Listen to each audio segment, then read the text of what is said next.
Hey YouTube, 243 generally coming at you here. I found the rod for my brakes, so I'm gonna hook this up sometime today, even though I won't be driving it for a while. You wanna know why?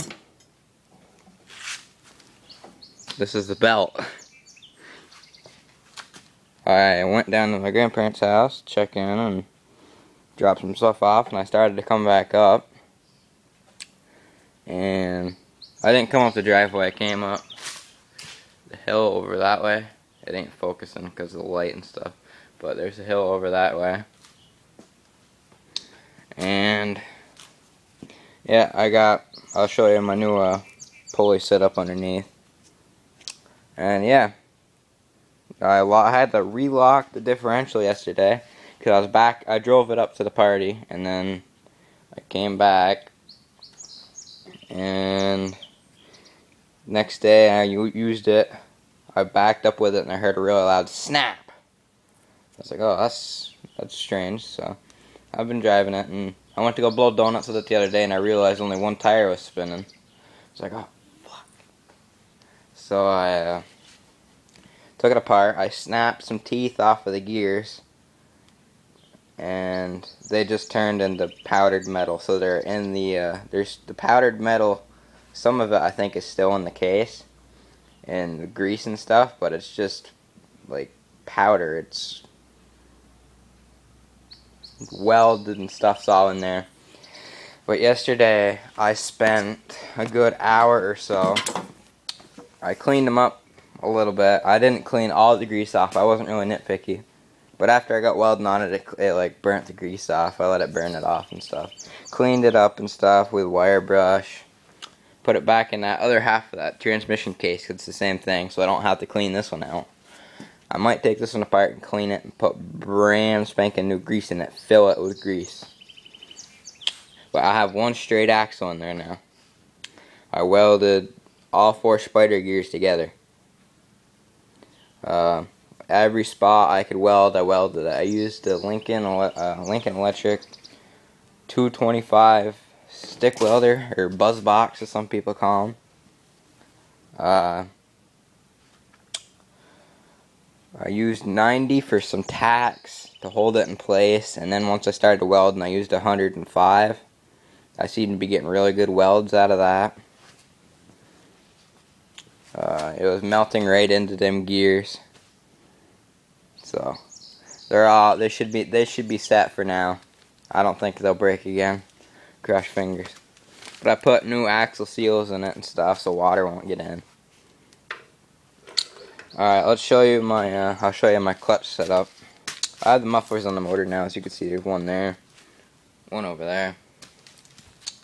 I got headlights now. They look better with the hood on, but I'm not gonna put the hood on because I gotta take it off again anyway.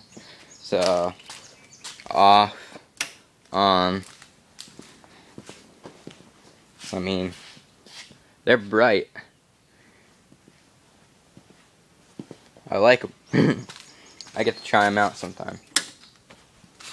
But yeah, let's crawl underneath here and show you guys my pulley setup. I'll crawl up underneath this tractor here, and let's start up front. There's the engine pulley. Some remnants of burnt belt. And it's still hot. There was a lot of friction in there. Alright, so there's my engine pulley. There's my clutch. It's a single clutch. But it's got a lot of tension from this Craftsman clutch spring. Really, really strong. I wanted to stretch it out as far as I could get it, but I couldn't get it to go any further. But there's my clutch. Got a belt retainer right there. There's one idler pulley. This is a stock idler pulley. I just replaced the pulley. These were plastic pulleys under here, so I replaced them with metal ones. This is just a flat pulley. These are flat pulleys.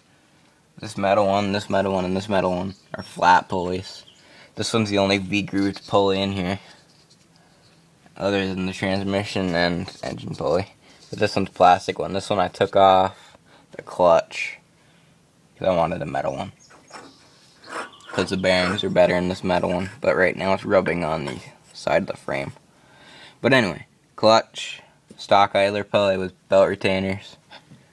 This is one I put in. It's another idler pulley with belt retainers. This is our custom. Didn't take very long for me to build this. It took maybe 5-10 minutes to drill the holes because it is really hard metal. It ate through one of my grinding discs for our drill. The drill wouldn't grind it. It wouldn't smooth it out. It ruined our grinding bit. But as you can see, it's not a very strong connection. It's bolted in the frame here in an already used hole. But I mean, I can move it, but I have to use 2 hands and grunt with all my might. But yeah, the belt goes around this pulley. Clutch is not pushed in. It goes around this pulley, underneath this pulley here, up around this pulley, underneath this pulley, and then up on top of this pulley, back to the transmission, straight shot back.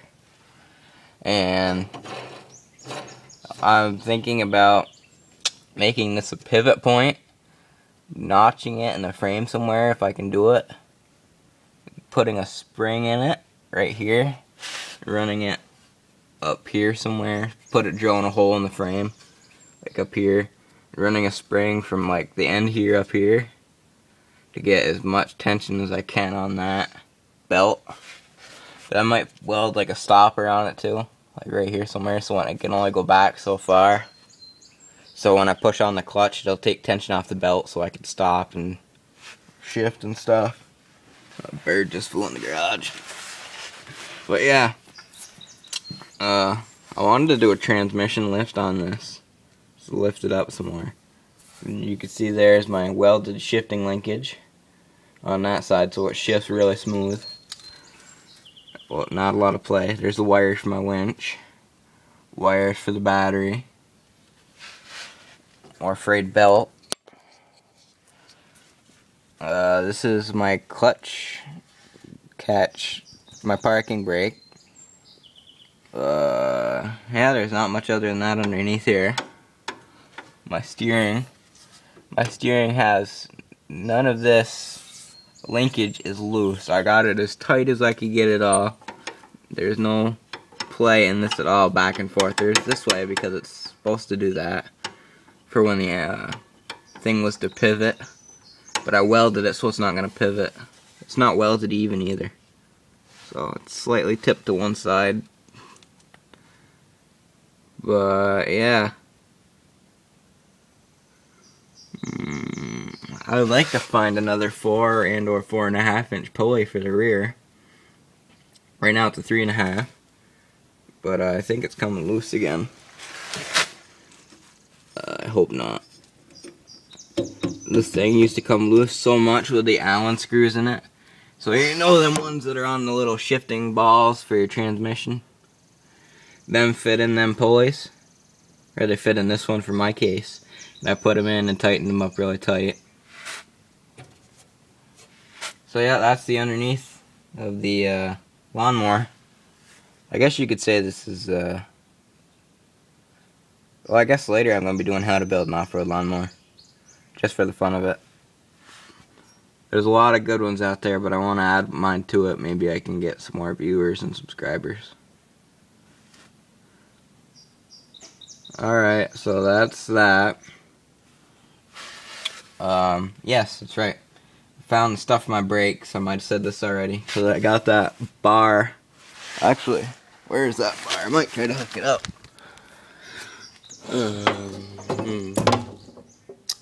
Right here. Slide back under. I think this end goes in there. And this end comes up here. Looks like it goes like that. Something to that extent. Looks pretty good to me. I gotta find a washer and a hitch pin or something to put in there. And I'm gonna take this tire off and bolt my linkage and stuff back on. And I got some new pads because these ones look pretty worn out. You could see. Looks like they've been locked into place. And I've ran the transmission with them locked into place. But yeah, so I'll put new pads in it and get some good stopping power. Hopefully I might flip them around, get some more life out of them. Yeah, gonna do some more work on this thing and get it ready to go for a mud run. I gotta work on my gas pedal. It's shaky and stuff. It's a plastic pedal, so it's not metal like everyone else's, which sucks. Yeah, I'm working on my mufflers too. They're probably gonna come down from each side, like down to here, and then run back either underneath here, or they're just gonna like come back and come out the side here. I don't know yet. Actually, it'd be pretty cool to have side pipes on it. I mean, there is not much of a difference between these mufflers and the straight pipes. I mean, it is quieter. It's quieter on the up revs, but when it idles, it's the same volume. But yeah, guys, I'm gonna head out before my iPod shuts off on me. Might do a little bit of work to this. And then I'm going to be doing a how to build an off-road lawnmower. Alright, I'm down, I'm gone.